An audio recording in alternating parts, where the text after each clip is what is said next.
Ang susunod na programa, patnubay at gabay ng magulang ay kailangan sa mga batang manonood.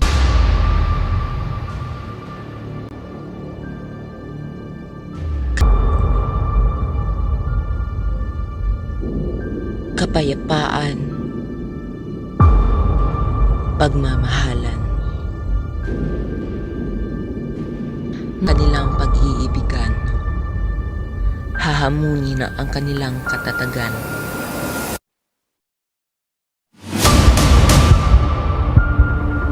Sinalaban.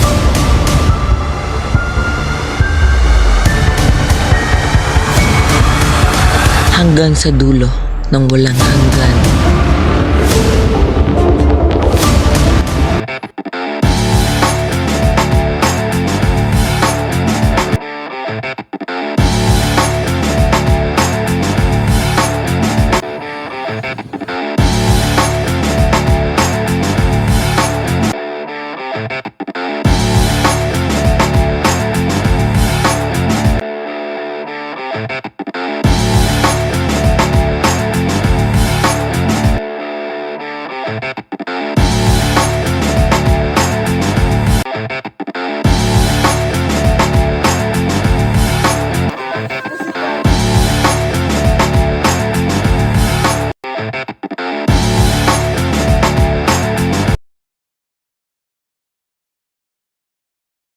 Noong unang panahon may nakatira sa isang gubat na sina Rama at Sita kasama ang kapatid ni Rama na si Lakshmanan nang ipatapon sila mula sa karian ng Ayodhya. Isang araw may isang babae ang dumalaw sa kanila. Habang si Rama at Sita ay namamasya sa gubat upang mamitas ng bulaklak. Hindi nila alam na nagpapanggap lamang ito at ang babae ngayon ay walang iba kundi si Surpanaka, ang kapatid ni Ravana na hari ng mga higante at demonyo.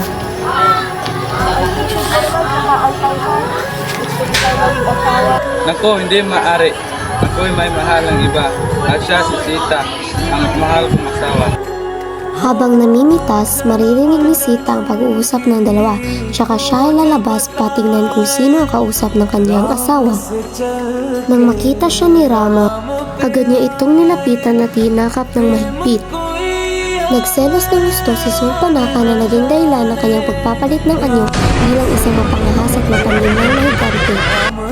Akma niyang lulundagan si Sita at walang ano-ano'y dumating si Lakshmanan.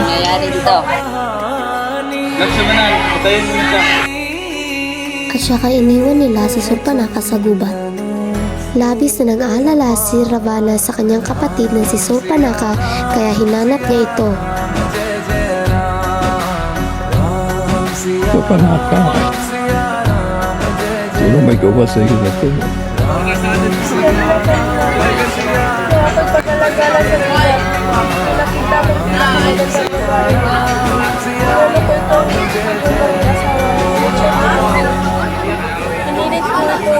Tama mahal kong kapatid, pangako ipag-iiganti kita.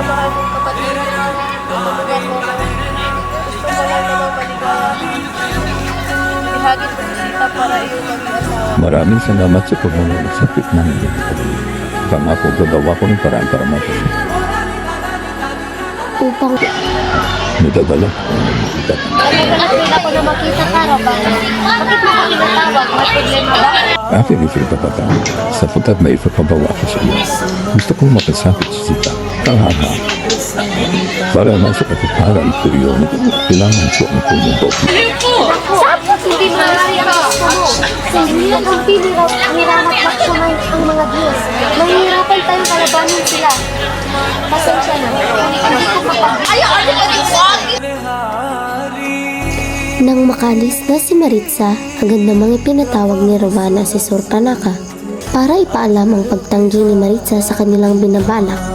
Pero sa huli, nakumbinsi pa rin ni Surpanaka si Ravana na gumawa ng paraan paano nila makukuha si Sita. Si Rama at Sita ay namasyal sa hardin kasama si Lakshmanan. Sina Rama at Lakshmanan ay seryosong nag-uusap. Habang si Sita ay namimitas ng bulaklak, nakakita siya ng gintong usap. Rama! Tingnan mo, kay ganda ng isa. Maano mo ba yung magiging para sa akin? Huwag nga, hindi na balik. Baka magiging yan. Magdadalawang isip si Rama pero sa huli ay kukunin niya ang kanyang pana at busog at lilingon kay Lakshmanan. Huwag mo iwan si Sita kahit anong mangyari. Hintay lang kayo hanggang makabalik ako. Hintayin mo ako. Balikan na kita. Maririnig ng usa ang kanilang pag-uusap. Agad naman itong tinunton ni Rama ang dinaanan ng usa. Pagkaraan ng ilang oras na paghihintay, hindi pa rin nakabalik si Rama. Kaya pinilit ni Sita si Lakshmana na sumunod sa gubat.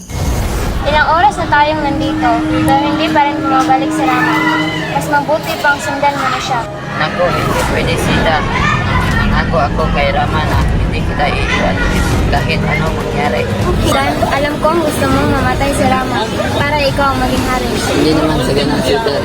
Ako sa kapatid mo na hindi kita iiwan kahit anong mangyari. Wala nang maglang pa. Hindi! Gusto mo lang mamatay si Rama para ikaw ang umangkin ng trono. Napakawalang hiya mo, makasarili. Labis na nasaktan si Lakshmanan sa narinig kay Sita. Minarapat ni Lakshmanan na iwan si Sita at sundan si Rama sa gubat. Nagpanggap si Ravana na isang paring Brahmin at lalapit siya sa kinaroonan ni Sita. Pwede bang magkano mahalin mo lang ako at bigyan kita ng 5,000 alipin at gawin kitang ngayon sa Nagulat si Sita kaya tinulak niya si Ravana at bigla itong naging isang higante. Hinila niya ang buhok ni Sita at kinaladkad patungo sa karwahe. Iniwan niya ang bulaklak sa dinaanan. Pinagtataga naman siya ni Ravana. Nang makabalik na si Ravana at Lakshmana, nakita nila ang mga bulaklak at sinundan nila ito. Laking gulat nila na makita ang halos wala ng buhay na ibon.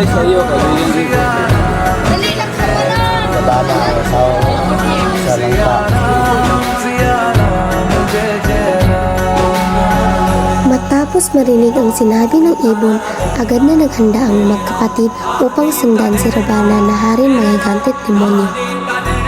Kinaladkad ni Ravana si Sita. Mahalin mo lang ako, Sita. Malay mo lang ako at ibibigay ko sa inyo lahat ng ari-arian ko. Hindi ako mabibili na iyong kayamanan at lalong-lalong hindi ako magiging sa iyo. Alam mo ba na may asawa na ako at si Rama lang yung lang. Tama na, Sita. Wala kang ginagawa pa. Tayo ang kamalihanan sa isa't isa. Tayong dalawa. Sawa, dahil mo lang aking mapapag-usawa sa kanyang kasunod. Matasunod po, kamahal.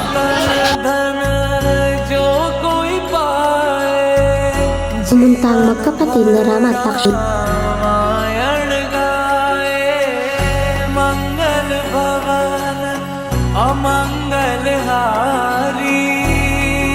Saan ang aking mahal asawa?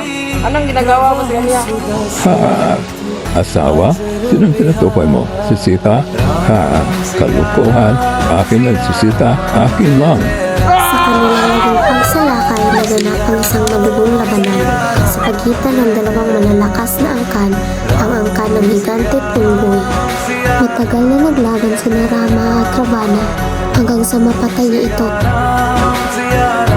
At ang iba namang higante ay tumakas na makita ang patay nilang pinuno. Pumunta si Sita sa asawa at muling nagsama ng maligaya.